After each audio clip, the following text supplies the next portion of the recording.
Alam mo ba ang pinakamisteryosang babae sa Hollywood? Maaaring hindi mo alam ang pangalan niya, pero kilala siya sa mundo ng international fashion at madalas siyang makita sa likod ng mga malalaking event tulad ng Paris Fashion Week, pati na rin sa mga music video at mga sikat na personalidad. At kapag tiningnan mo ang taong ito, malinaw ang impresyon. Parang lumabas siya mula sa isang gothic na horror na pelikula.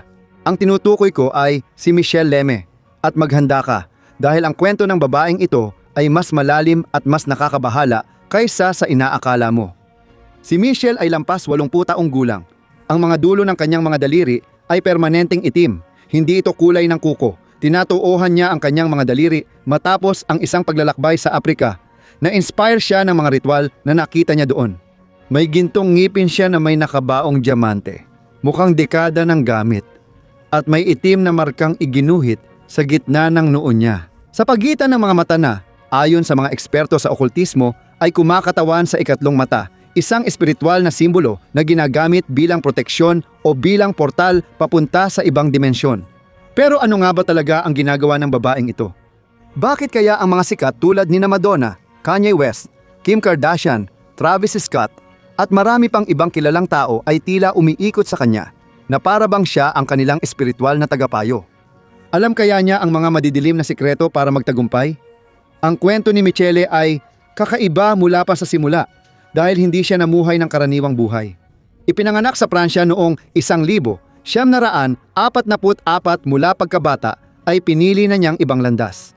Bago siya naging kilalang personalidad na ngayon ay nakikita sa tabi ng mga sikat, si Michelle Leme ay naging mananayaw sa kabare at namuhay ng todo sa gabi. Pagkatapos, lumipat siya sa Estados Unidos at nagbukas ng 2 sikat na restaurant sa Los Angeles na madalas puntahan ng mga artista, musikero at mga makapangyarihan. At doon nakilala ni Michelle ang isang hindi pa kilalang designer na nagngangalang Rick Owens.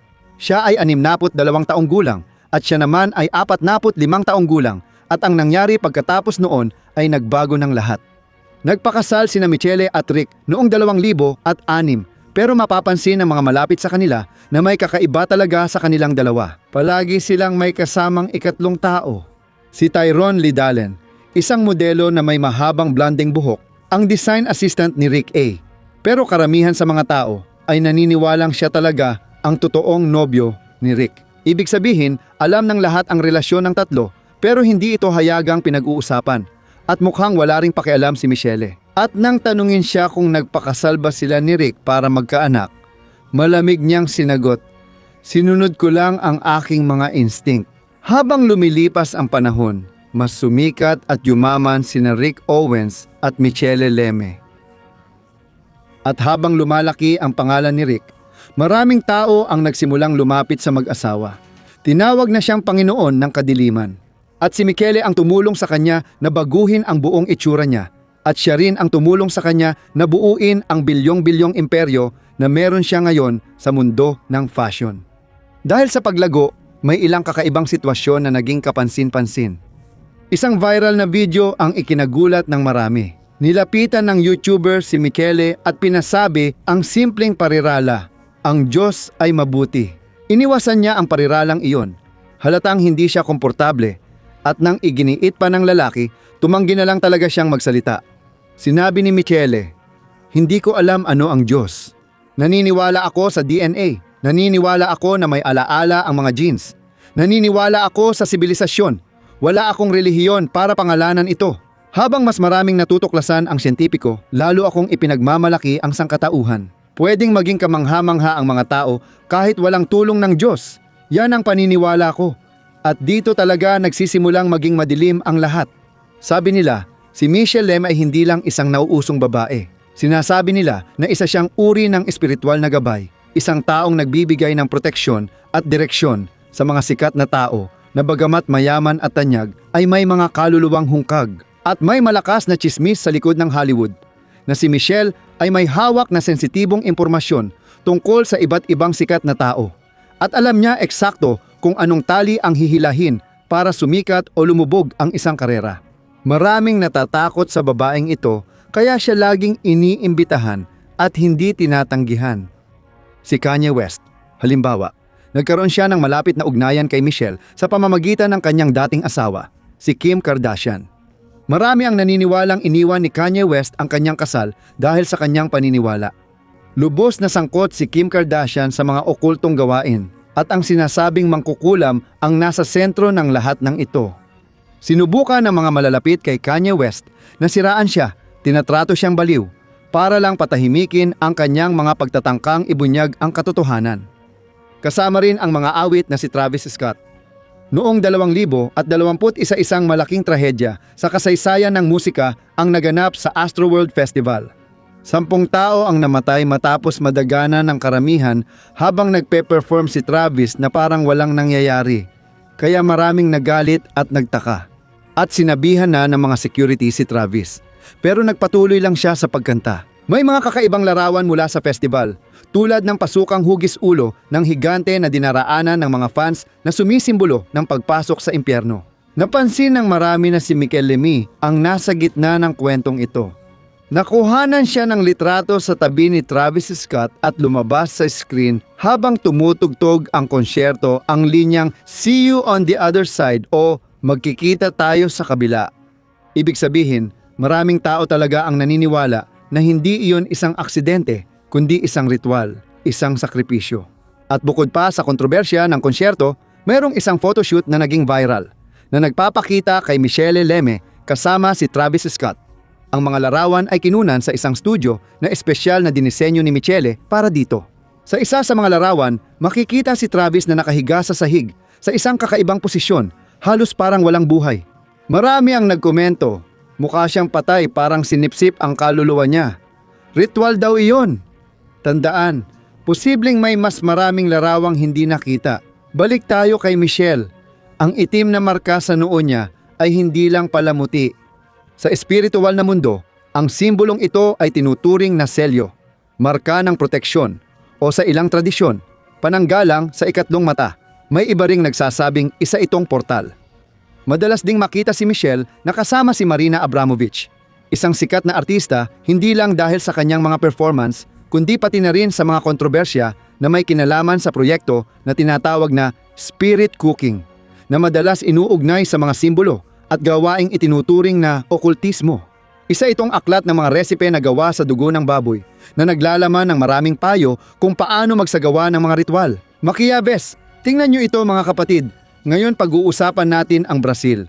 Napansin mo ba? Kumakalat na rin ang okultismo. Dumarami ang mga sikat sa Brazil na gumagamit ng Gothic na estilo, esoterikong simbolo at mistikong sanggunian sa social media at palabas. Hindi ko nababanggitin ang mga pangalan, pero sapat nang tingnan mo ang Instagram ng ilang artistang ito sa musika at telebisyon para mapansin ang pagbabago sa paglipas ng panahon. Ang mga dating tinatago ngayon ay ipinagmamalaki na. Baka iniisip mo, pastor, uso lang yan, sining lang yan. Sigurado ka ba dyan, mga kapatid? Kapag ginawang normal ang okultismo, binubuksan mo ang espiritual na pintuan para sa kasamaan at may bunga ito. Dati, ang mga gumagawa nito ay nagtatago, pero ngayon gusto nilang makita mo at isipin mong normal lang ito, mga kapatid. Ayon sa Biblia, nangyayari ito dahil nagtatago at kumikilos sa mundo ang espiritu ng Antikristo. At habang mas nasasanay ka sa mga ganitong bagay, nawawala ang kakayahan mong makilala kung ano ang nangyayari sa paligid mo. Dahil dito sa channel ko, lagi akong nagdadala ng makabuluhan at napapanahong paksa para mabuksan ang iyong mga mata. Nakikita natin, halimbawa, na si Michelle Leme ay hindi lang isang kakaibang babae, kundi may kakaibang estilo rin. Sa kabila ng lahat ng ito, isa siyang parang manikang pinapagalaw ng mga tao na siguradong hindi naman lumalabas sa media. At dito pumapasok ang isang bagay na bihirang pag-usapan ng mga tao. Napansin mo ba na maraming artista ang nagsisimula ng kanilang karera sa isang paraan at kalaunan lubos na nagbabago? Nagsisimula ang tao sa pagkanta ng mga kalmadong kanta, magagandang liriko at minsan pa nga ay nakaka-inspire. Tapos kalaunan napupuno na ng kalaswaan, kaguluhan, mura at iba't ibang uri ng kasalanan ang mga kanta nila. At paano naman ang itsura nila? Nagbabago ang pananamit. Yung dalagang kumakanta noon na maayos, unti-unti nang nagsusuot ng mas mapang-akit na mga damit. At pati ang tingin niya, nag-iiba na rin. Parang walang laman, parang walang buhay. Nangyayari kaya ito ng basta-basta lang? Sigurado akong hindi. Maraming tao tulad ni Michelle Leme na hindi nakikita o nagbibigay ng panayam, pero sila ang nagdedesisyon kung ano ang pwede at hindi pwede. Paano dapat manamit, magsalita, kumanta at umasta ang tao? At para bang sinisip-sip nila ang kaluluwa ng mga mang-aawit at sikat na tao hanggang sa hindi na nila alam kung sino talaga sila. Lahat ng ito ay bahagi ng isang espiritual na kilusan na pinamumunuan mismo ni Satanas.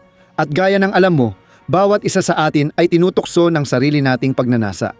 Ayon sa Biblia, simula kina Adan at Eva, palaging hinahangad ng tao ang bawal.